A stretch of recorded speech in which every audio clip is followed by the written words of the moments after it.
and go to Somalia, where in the East African nation, the United Nations says the postponement of elections in Somalia is threatening stability in the country. The body's special representative, James Swan, has accused political leaders of interference with the electoral process, hence the delay. The polls were to be held last month, and now the UN fears the tension could spark warfare. It has also warned that the country's security is threatened, especially following the withdrawal of US soldiers. The troops have been training Somalia's special forces and have also been conducting airstrikes against Al-Shabaab militants. Well, CGTN's Abdulaziz Bilo is joining us for more from Mogadishu. Abdulaziz, what is the latest on the parliamentary elections originally due to be held last month?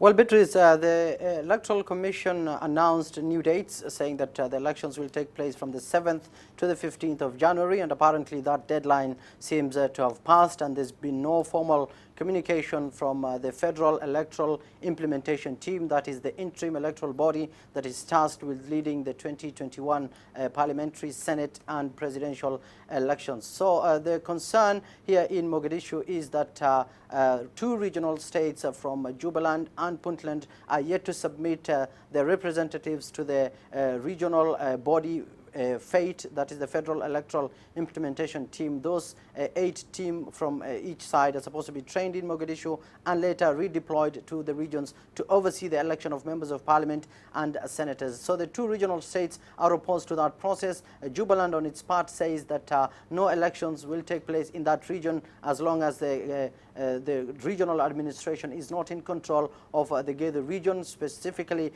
Gerbahari, that is where the election was due to take place, apart from Kismayo, that is in Jubaland. So unless federal troops are pulled out of Gerbahari and in the entire Gedo region, Jubaland argues that no polls will take place in that area, and Puntland is also siding with Jubaland. And also there's also debate about the Electoral Commission. The members of opposition are accusing the government of trying to tilt the election in its own favor. They are accusing the Electoral Committee of being made up of the president's allies, members of the civil servants, as well as members of the Somali security forces. The Somali government has denied all these claims, and the Prime Minister recently met with regional leaders as well as the governor of Mogadishu. They talked about the elections, and the government gave its blessing, saying that the country has entered an electoral mode. But so far there's been no tangible progress on the ground. The Electoral Committee is still in Mogadishu, apart from one team that has been deployed to the southwest state. So for now, according to the government, the country is in electoral mode, but the opposition